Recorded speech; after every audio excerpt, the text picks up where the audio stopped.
Today we are going to be talking about this, the Radiomaster Zorro. Now, since its launch, I've been watching this radio very closely because on paper it appears to tick every box that I have for a radio. It is small, lightweight, and it's available in a dedicated Express ELRS edition like I've got here. Today, what I'm going to do is give you an overview of this radio first, walk you through some of its features and capabilities, we'll talk about its power usage, and then at the end, I'm going to give you my thoughts having spent some time with it. I am someone that doesn't like big radios, and the perfect size handset for me is somewhere between the DJI FPV RC and the TBS Mambo. The Zorro does fit into that very nicely, but it has all of the features we've come to expect from an EdgeTX OpenTX based radio, and that is the reason I think it could be the perfect radio for me, and at the end I'm going to tell you if it is.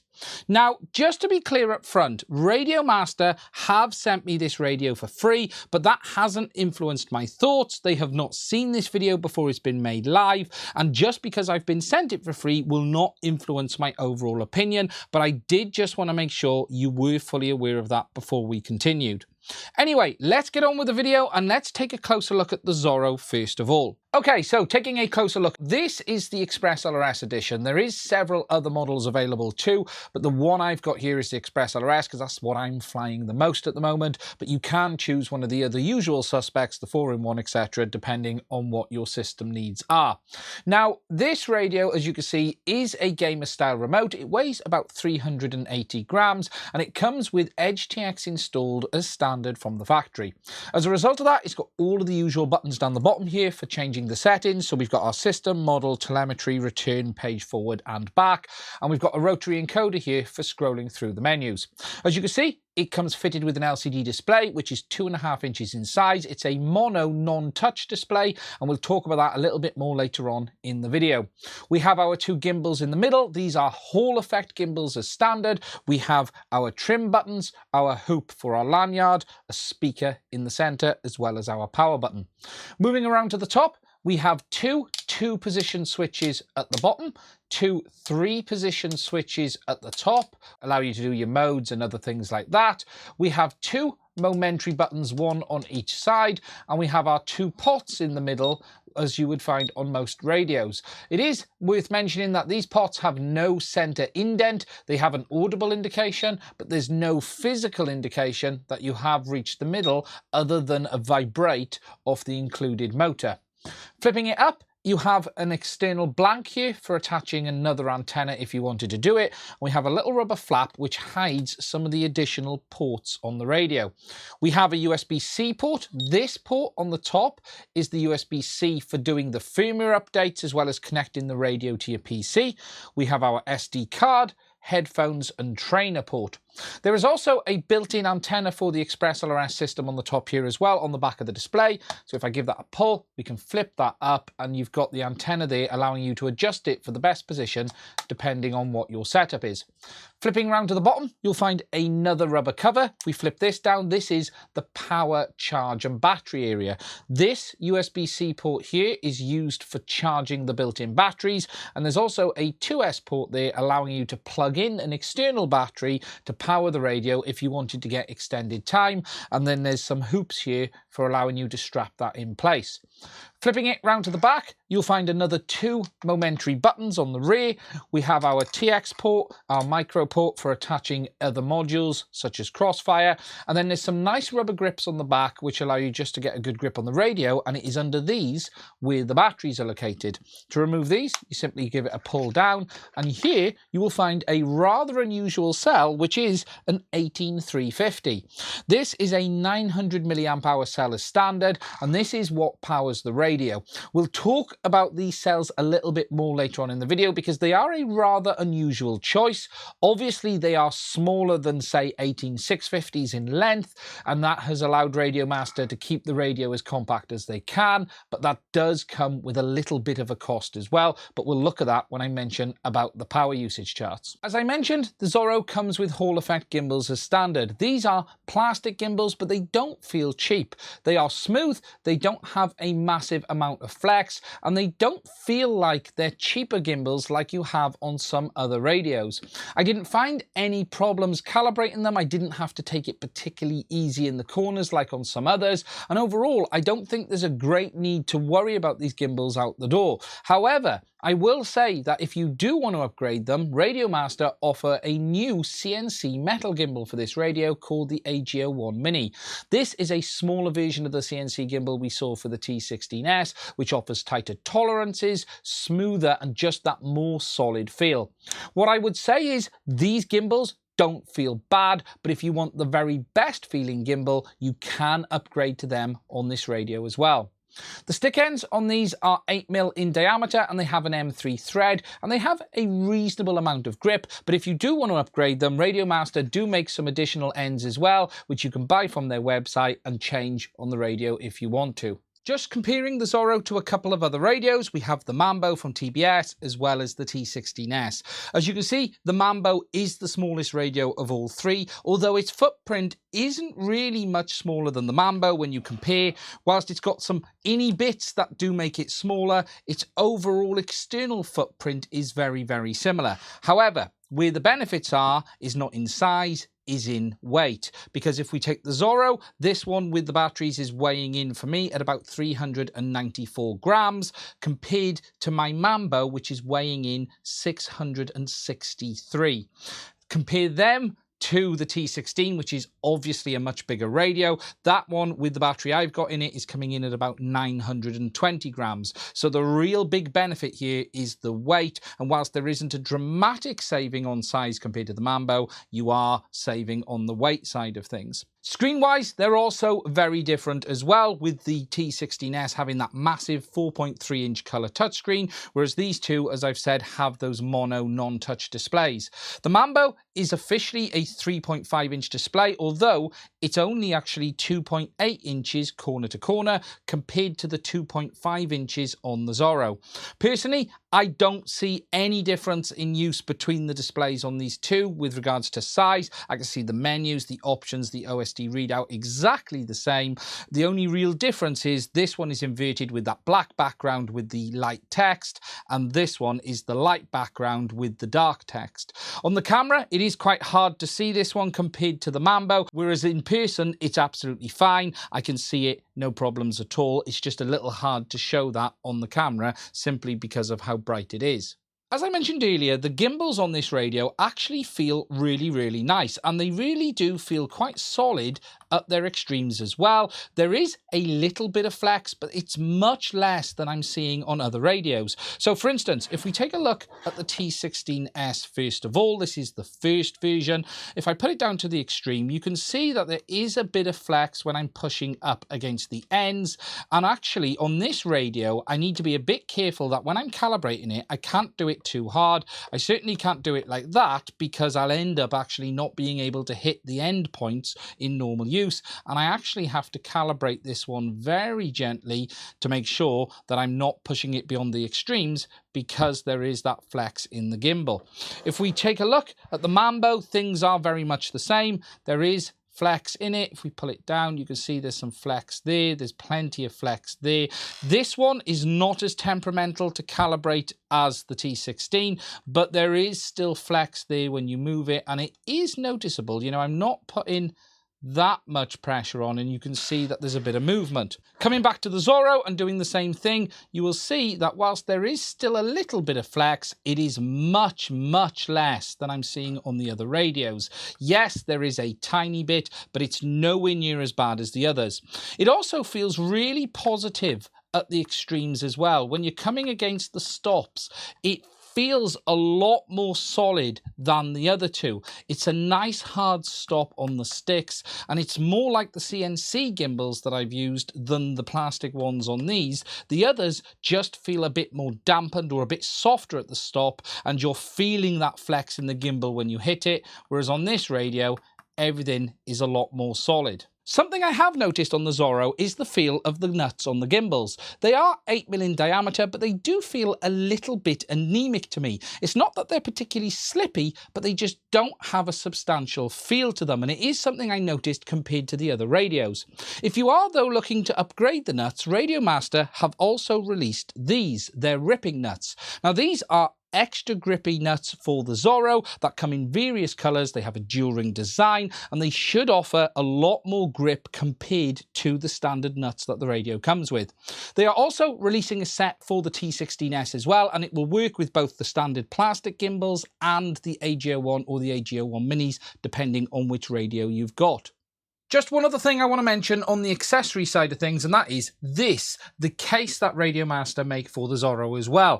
Now, this is a sort of semi-rigid case, which is an accessory option for the Zorro, and it just keeps the radio nicely packaged and safe when traveling. Size-wise, it's a bit bigger than the Mambo itself, but it does keep the radio nice and safe inside. It's got 2 slots for putting in some extra batteries. You drop the Zorro into the middle, and there's also a nice area up here with a module cut out if you want to put something like a crossfire module on the back as well. And it just makes it a really nice, easy to carry all-in-one package. You've got a handle on the top, some nice big easy to use zips, and I'll be honest, I think it's a no-brainer to get with the Zorro because it just means you can throw it in your bag and not have to worry about damaging the radio or any of its switches. One of the big questions around the Zorro since its launch has been around battery life, and this is because it's using these smaller 18350 cells. I've been doing a lot of testing on this radio, specifically around battery life, and I've put some charts together showing you the current draw of the radio in various different power outputs on the Express LRS, as well as the kind of life that you will expect from it. This chart shows you the Zorro's current draw on a fixed 8-volt power supply and tested at each different RF output on the Express LRS module. I also tested it with the backlight on and off for the display to see what difference there is as well. If we take a look at the top, the first thing we have is the radio's current draw without the RF module enabled at all. You can see it's about 132 milliamp hour with the display on and 80 milliamp hour with the display off. In 10 milliwatts, we've got 390 milliamp hour with the display on and 340 milliamp hour with the display off. And if we go all the way down to the bottom at 250 milliwatts, the maximum output on the Express LRS module, you can see it's about 470 milliamp with the display on and 410 with it off. Something to note is that there is savings to be had by setting the backlight on the display to off, or at least setting it to off when you're not using it for the control buttons, and there are settings for this in the EdgeTX software. To give you an idea of how this translates into battery life on the 900 milliamp hour cells, at 10 milliwatts you would get about 138 minutes with the backlight on or 159 minutes with the backlight off. And then if we jump all the way down to the bottom at 250 milliwatts, we're talking about 115 minutes with the backlight on or 132 minutes with the backlight off. As you can see from the charts, there is the potential to get over 2.5 hours from this radio when using it at 10 milliwatts on the 900 milliamp hour packs, but that is absolutely taking every single piece of juice out of them. You can, though, help things as I've shown by A, disabling the backlight when it's not in use, and if you set the radio to dynamic, it will pretty much only stay on the lower power output needed on Express LRS until you need it, again helping you extend the battery life. Now, there is some things you can do to get longer life if you want to. For instance, as I've shown, you can attach an external battery, but there are also larger capacity 18350 cells out there as well. You do have to be careful on checking that they are the length that will fit, because there are protected and unprotected cells, and the protected ones are too long and they won't fit in the radio, but there are unprotected cells up to 1200 milliamps that will give you additional battery life again. Personally, I've not found the battery life on the Zorro to be too much of a problem as long as I have charged it before going out, but you will need to charge it pretty much every time, and I am carrying an extra set of cells with me just in case I need them. I have not tried it on the external battery myself, but you do have that option there if you want to use it. It is also worth mentioning as well that you can charge this radio quite quickly in the field. In my tests, it will take 2 amp via the 5-volt USB, so it will be able to charge these little cells quite quickly even if you don't have a spare set. So as long as you've got a USB adapter with you for a LiPo, or you've got a traditional battery bank, you can quickly pop it on charge and top it up between flights. The next thing I just want to talk about quickly is Express LRS, and as I've said, this is the version with that built in. When Radiomaster designed this radio, they worked really closely with the Express LRS dev team to ensure that it's got full support in the Express LRS world. Not only is it running official firmware, but it is fully supported in the configurator as well for upgrading the firmware, binding, and doing all of the configuration. It isn't always the case that every radio that has Express LRS has full support, and there are a lot out there that are having to run custom forks that lead to all sorts of strange problems and issues. However, that is not the case with this. You are getting a full seamless Express LRS experience. You have that 250 milliwatts output, 500 Hertz and full configuration via the Express LRS configurator, so you don't have to worry about any strange issues. It also means you can easily upgrade the firmware for Express LRS 2 simply by plugging in that USB-C port, opening the configurator, choosing the Zorro from the drop-down, and you're getting the firmware updates just like you would on any other Express LRS module. Alongside that Express LRS support, there is also official support in EdgeTX 2. I'm not going to walk you through all of the menus and features. It has everything you would expect to find in an OpenTX EdgeTX radio, and you can upgrade all of the firmware, you can do the models and everything via the USB in the official configurators, and you can even upgrade to the latest firmware via the updater on the EdgeTX website as well. Combining those two systems in such a portable radio really does make it an extremely compelling option, and it is one of the best systems out there on the market today. Okay, so to give you my final thoughts on the Zorro. Now we'll start with the positives first of all, and the biggest of them is the size and weight. Whilst its overall footprint is similar to the Mambo, it is the weight that is dramatically less on this radio. It has really good overall fit, finish and feel. The gimbals are really good, very little flex, the buttons are solid, and it has a good roller wheel too. The screen is about the right size for me, and I have no issues navigating the menus, and the fact it's got that fully supported integrated Express LRS system built in just makes it a very, very good option.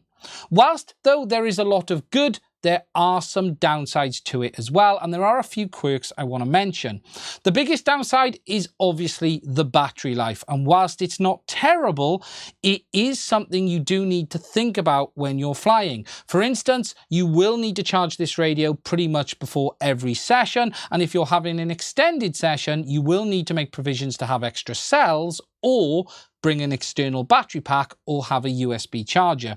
It isn't terrible and it isn't show-stopping, but it is something you need to think about. There are also a few other little quirks that I want to mention on the radio as well. The first, as I mentioned earlier, is the stick nuts on the standard ones do feel a little bit anemic to me. They're just a bit thin, and it is much better with these ripping nuts that Radiomaster have made. Also, the position of the top wheels I don't think is very good. I mentioned there is no indents in there, but these top pots really do sit right where I want to put my fingers, and they're also very loose as well in the sense of there's no indent as I mentioned, and they are very easy to move and they don't hold position particularly well. There isn't another natural place to place your fingers other than on top of them for me, and that makes using these pretty much impossible. Also, there is one other thing I want to mention is whilst the quality of the radio is good, I do notice that these little grips are a little easy to get off accidentally, and they don't always fit back on properly, and at times you put them on and you'll find like little edges sticking out and you need to sort of press them in to get them to clip in place. It's nothing terrible, but it is just a little thing that I wanted to mention. Overall, in the end, I think this is a very, very good radio, and it is going to become my daily driver. For the cost, there is so much to like here on this radio. You are getting a high quality handset, super lightweight, small, portable, and it has that official EdgeTX and Express LRS system built in, has tons of switches and buttons, and will do what 99% of people need a radio to do. If you're someone like me that likes a smaller radio, the Zorro is well worth a look, and I'm going to be transitioning to this from my Mambo now for the rest of this year. I'm really interested as well to see what those new CNC Ag01 Mini gimbals are like, because the gimbals on this radio are very, very good as it is, but I will be interested to see just how nice and smooth those metal ones are compared to the plastics, and I'll hopefully do a video on that, giving you my thoughts on if it's a worthwhile upgrade or not. That's it from me on this one. If you're interested in getting yourself one of these, there is an affiliate link to it in the description of this video. I don't usually use affiliate links, but I have done it on this one. You can use them if you want to. However, if you don't, you can go directly to Radiomaster's website, or you can order yourself a Zorro directly from one of your main resellers. In the end, I think it's a very good radio. It's not perfect, but it does tick 9 out of the 10 boxes for me at least. Finally, I just want to say, if you found this video interesting, please do consider hitting the subscribe button, and don't forget to hit the little bell next to it as well. If you'd like to support us to allow us to keep making content, there are links to my Patreon as well as Buy Me a Coffee. I want to say a massive thank you to all of my Patreons for supporting the channel, as well as everyone that uses the donation links as well. Anyway, that's it from me. Finally, say a thank you to Radiomaster for sending this one over. Stay safe, and I will speak to you soon.